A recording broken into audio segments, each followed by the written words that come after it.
My YouTube channel. My name is doctor Shringarika Saxena and natural healing homeopathy में आप सभी का स्वागत है। आज हम इस वीडियो में बात करेंगे टाइफाइड के बारे में। जैसा कि हमने पिछले वीडियो में बताया था कि हमने पिछली बार डेंगू और मलेरिया के बारे में पढ़ा था और मैंने ये भी बोला था कि हम नेक्स्ट वीडियो में टाइफाइड के बारे में देखेंगे। तो टाइफाइड जो है बरसात के दिनों में होने वाली एक बीमारी है और टाइफाइड बुखार जो होता है वो बरसात के दिनों में और खराब स्वच्छता की वजह से हो जाता है। ठीक है, तो टाइफाइड जो है साल्मोनेला बैक्टीरिया से फैलने वाली एक बीमारी होती है। जो साल्मोनेला एक बैक्टीरिया का नाम होता है, उससे फैलने वाली एक बीमारी होती है। ये खाने पीने के रास्ते आपके शरीर में प्रवेश कर जाती है। बैक्टीरिया का जो इन्फेक्शन होता है वो तेज बुखार के साथ आपके गैस्ट्रोइंटेस्टाइनल मतलब कि पेट और आंतों की समस्या भी उत्पन्न कर सकता है। ठीक है, इस बीमारी का जो मेन कारण होता है वो दूषित भोजन या खराब पानी भी हो सकता है या होता है। यह बैक्टीरिया जो है आपके शरीर में प्रवेश करने के बाद, आपके शरीर में एंटर करने के बाद आपकी आंतों में कम से कम 1 से 3 हफ्ते तक रहता है। उसके बाद आंतों से निकलने के बाद आंतों की दीवार से या आपके खून में चला जाता है, जिससे आपके शरीर में और भी तरीके की बीमारियां उत्पन्न होना शुरू हो जाती हैं या फिर और भी लक्षण आना शुरू हो जाते हैं। सबसे पहले हम बात करेंगे इसके लक्षण की। लक्षण इसमें क्या क्या होते हैं। जो टाइफाइड के लक्षण होते हैं या टाइफाइड पेशेंट के जो लक्षण होते हैं वो बैक्टीरिया एंटर होने के लगभग 3 सप्ताह के बाद दिखना शुरू हो जाते हैं। ठीक है, 3 हफ्ते के बाद दिखना शुरू होते हैं। तो लक्षण क्या क्या होते हैं। ठंड लगती है बहुत ज्यादा। जब ठंड लगती है उसके साथ बहुत तेज फीवर भी आता है या कभी कभी पसीना भी आता है साथ में। तो ये टाइफाइड के लक्षण होते हैं। एकदम से ठंड लग के बुखार आता है, कब्ज होती है, सिर दर्द होता है, कमजोरी भी होती है, साथ में डायरिया भी होता है, जो लूज मोशन की दिक्कत रहती है वो भी होता है, और शरीर में दर्द होता है, भूख में कमी होती है, थकान होती है। जब सब चीजें ऐसी होंगी तो कमजोरी तो ऑब्वियसली आएगी, है ना। तो ये सारे जो है वो लक्षण हैं आपके। तो हम बात करेंगे अब कारण की। अभी हमने बात करी लक्षण की, अब हम बात करेंगे कारण की। क्या क्या कारण होते हैं टाइफाइड होने के। तो साल्मोनेला बैक्टीरिया जो कि खाने पीने की चीज के जरिए हमारे शरीर में एंटर करता है, तो ये बहुत बड़ा कारण है जिसकी वजह से टाइफाइड होता है। नेक्स्ट है कि संक्रमित व्यक्ति का झूठा खाना। अगर आपको नहीं पता कि बंदे को टाइफाइड रहा है या नहीं रहा है, या आपको पता भी है कि टाइफाइड है उसे, फिर भी कई लोग खा लेते हैं, खाना एक दूसरे के साथ खा लेते हैं, लेकिन वो भी एक कारण होता है टाइफाइड होने का। साथ ही है स्वच्छता ना रखना। अगर आप सफाई नहीं रखेंगे, साफ सफाई नहीं रखेंगे, हाँ उसी गंदे हाथों से खाना वगैरह खाएंगे, तो वो भी एक कारण होता है टाइफाइड होने का। नेक्स्ट है प्रभावित क्षेत्रों में बार बार जाना। जहाँ पे टाइफाइड हुआ है वहाँ पे आप बार बार जाओगे या उनका हाल भी पूछते हैं कई लोग जाके, तो अपना उस चीज़ में भी एक कारण होता है। कई लोगों को ये फैल जाता है, टाइफाइड का जो होता है असर वो आ जाता है, तो वो भी एक कारण होता है टाइफाइड होने का। नेक्स्ट है स्ट्रीट फूड खाना या पीना, या हम कह सकते हैं दूषित भोजन खाना या पीना।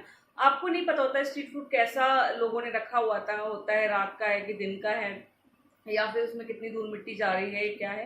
तो वो भी एक मेन कारण होता है स्ट्रीट फूड का खाना, जो हमें टाइफाइड हो सकता है उसकी वजह से। ठीक है, तो हम बात करेंगे बचाव के तरीके, साथ में ये भी बात करेंगे क्या खाना चाहिए और क्या नहीं खाना चाहिए। क्योंकि टाइफाइड फीवर में या टाइफाइड होने के बाद या होने से पहले बहुत सारी चीज़ों का ख्याल रखना चाहिए। हमें पता होना चाहिए कि हम इसमें किस तरीके से बचाव कर सकते हैं, या हम क्या खाना चाहिए क्या नहीं खाना चाहिए। तो वो सारी चीज़ें हमें पता होना चाहिए। तो पहले हम बात करते हैं बचाव की, किस तरीके से हम बचाव कर सकते हैं। तो सबसे पहले है कि साफ सफाई का ध्यान रखिए। मैंने हर वीडियो में आपको बताया है कि साफ सफाई बहुत ज़्यादा ज़रूरी है, क्योंकि साफ सफाई का पता होना चाहिए कि साफ सफाई नहीं रखेंगे तो बहुत सारी बीमारियां जो है उत्पन्न हो जाती हैं, जिसकी वजह से हम बीमार पड़ जाते हैं। तो पहला जो बचाव है वो साफ सफाई का है कि साफ सफाई रखना है। खाने से पहले और वॉशरूम से आने के बाद आपको हाथों को अच्छे से साबुन से धोना है, चाहे वो वॉशरूम गए हो या नहीं गए हो। जब भी आप खाना खाने बैठोगे तो आपको अपने हाथों को साबुन से या फिर हैंड वॉश से धोना ही धोना है। ठीक है, वो भी एक बचाव का तरीका होता है कि आपको टाइफाइड ना हो। नेक्स्ट है कि स्ट्रीट फूड खाने से बचें, कि आपको स्ट्रीट फूड खाना नहीं चाहिए या फिर उसको खाने से बचना चाहिए, या फिर हाइजीन का बहुत ख्याल रखना चाहिए कि स्ट्रीट फूड यहाँ पे आप खा रहे हो वहाँ पे हाइजीन है या नहीं है, तो उस चीज़ का ध्यान रखना बहुत ज़्यादा ज़रूरी है। नेक्स्ट है कि घर का बना ताज़ा खाना ही खाएं। अगर आपको ज़्यादा ही बाहर का खाने का मन है या कुछ भी है, तो आप घर पे ही उस चीज़ को बनाने की कोशिश करें और घर का ही ताज़ा खाना खाएं, क्योंकि उसमें हमारा हाइजीन बहुत ज़्यादा होता है घर के खाने में, तो वो आपके लिए फ़ायदेमंद रहेगा। नेक्स्ट है कि कच्चे फल और सब्जियों को बिल्कुल ना खाएं। कई लोग खाते हैं, कच्चे फल भी खाते हैं, कच्ची सब्जियां भी खाते हैं, तो वो चीज़ भी ना खाएं, ठीक है। नेक्स्ट है कि दूषित पानी से परहेज करें। आपने देखा होगा कई जगह पानी लगे होते हैं, गर्मी का टाइम है तो बहुत लोग को प्यास लगी होती है तो वो पीने चले जाते हैं पानी, पर वो भी एक कारण होता है टाइफाइड होने का, क्योंकि आपको नहीं पता वो पानी कहाँ से आ रहा है, टैंक साफ हुआ है या नहीं हुआ है, तो वो भी एक कारण होता है टाइफाइड होने का। तो उस चीज़ का भी ध्यान रखें कि पानी का बाहर का ना पिए, अपने घर से पानी लेके चलें या फिर सीलबंद बॉटल ही यूज करें। नेक्स्ट है कि क्या खाना चाहिए, हमें टाइफाइड में क्या खाना चाहिए जिससे हम अपनी टाइफाइड को बहुत जल्दी ठीक कर सकते हैं, या टाइफाइड पेशेंट को क्या खाना चाहिए जिससे वो पेशेंट बहुत जल्दी ठीक हो जाए। तो उबली हुई सब्जियों का सेवन करें, जैसे कि आलू हो गया, गाजर हो गया, बीन्स हो गई, और भी कई चीजें हम उबाल के खा सकते हैं, तो वो जो है हमारे टाइफाइड ठीक होने में बहुत अच्छी हेल्पफुल होता है, ठीक है। नेक्स्ट है कि भरपूर मात्रा में प्रोटीन युक्त खाना खाएं, जिसमें प्रोटीन ज्यादा हो वो डाइट ज्यादा लें, जैसे कि दाल हो गई, मशरूम हो गई, जैसे कि, तो इनको आप ले सकते हैं, ये भी आपके टाइफाइड को ठीक करने में हेल्पफुल रहती है। साथ है सूप का सेवन करें, ठीक है। आप सूप ले सकते हो, जैसे कि टमाटो सूप हो गया, मिक्स वेजिटेबल सूप हो गया, ये सूप जो होते हैं वो हमारी बॉडी के लिए भी, हमारी हेल्थ के लिए भी और टाइफाइड के लिए, तीनों के लिए बहुत अच्छे होते हैं, तो सूप का सेवन करें।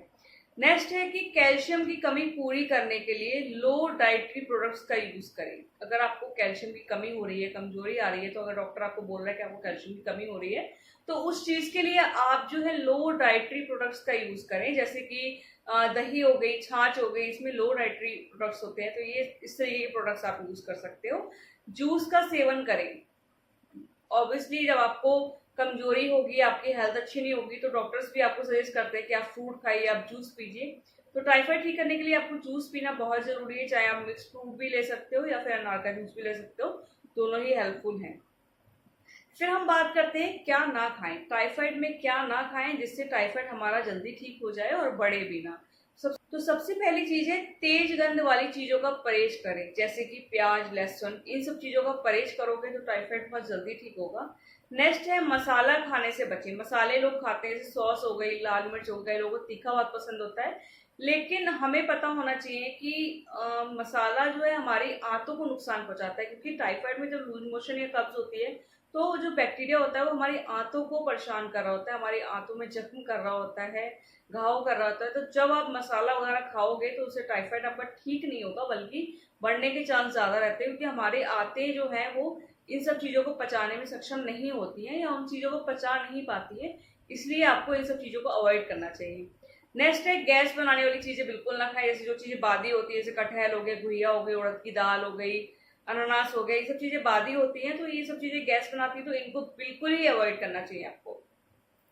नेक्स्ट है कि पेस्ट्री या तली हुई चीजों का परहेज करें। कि जो पेस्ट्री है, तली हुई चीजें हैं, जैसे मैंने अभी आपको बताया कि इंटेस्टाइन जो है उन सब चीजों को पचाने के लिए सक्षम नहीं होती है, तो आप उस चीज को अवॉइड करें, ताकि आपकी इंटेस्टाइन में स्लोली और हल्की चीजें जाएं, जो आपकी इंटेस्टाइन जो है पचा पाए उन सब चीजों को, ठीक है।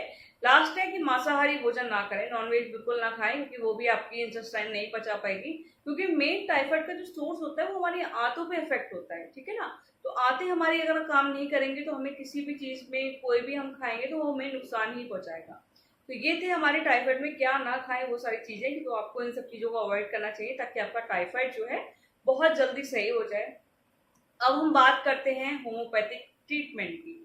तो यस, होम्योपैथिक ट्रीटमेंट भी बहुत जरूरी है, लेकिन मैं एक बात बताना चाहूंगी आपको कि होम्योपैथिक ट्रीटमेंट तभी ले जब आप इन सब चीजों को परहेज कर पाए, ठीक है। तो पहली दवाई हमारी है बैप्टीशिया टिंक्टोरिया क्यू।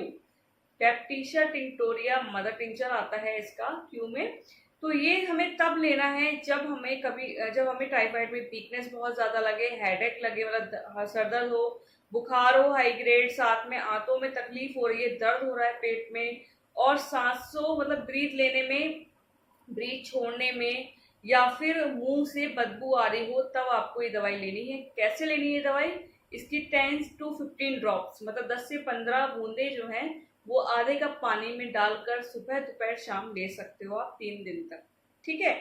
नेक्स्ट दवाई है हमारी cinchona officinalis Q mother tincture मतलब, इसको भी हम 10 to 15 ड्रॉप्स लेंगे सुबह दोपहर शाम आधे कप पानी में डालकर, ताकि हमारा टाइफाइड जल्दी ठीक हो सकते हैं। कौन सी कंडीशन में इसको हम लेंगे? अगर एनीमिया है, पेशेंट में खून की कमी हो रही है, कमजोरी बहुत हो रही है, थकावट हो रही है, फीवर ठंड लग के आ रहा है, फिर बाद में पसीना आ जा रहा है और समय समय पर ये चीजें होती रहती हैं, साथ में पेट फूलता है, गैस बन रही होती है, तो उन सब कंडीशन में आप ये वाली दवाई ले सकते हैं। लास्ट में मैं यही कहना चाहूंगी कि कोई भी दवाई हो या कोई पेशेंट हो टाइफाइड का या किसी भी चीज का, तो बिना डॉक्टर की देख रेख में, उनकी बिना परामर्श के कोई भी दवाई ना लें। अगर आप ये दवाई भी लेते हैं तो आप मुझसे कंसल्ट कर सकते हैं कि हमें इतने दिन हो गए टाइफाइड को या कुछ भी, तो आप मेरे से कंसल्ट कर सकते हैं या किसी डॉक्टर की देख रेख में उनसे परामर्श करके ये दवाइयाँ ले सकते हैं। तो आज के लिए बस इतना ही। अगर आपको मेरा वीडियो ये पसंद आया हो तो लाइक, सब्सक्राइब एंड शेयर जरूर करें। Thank you.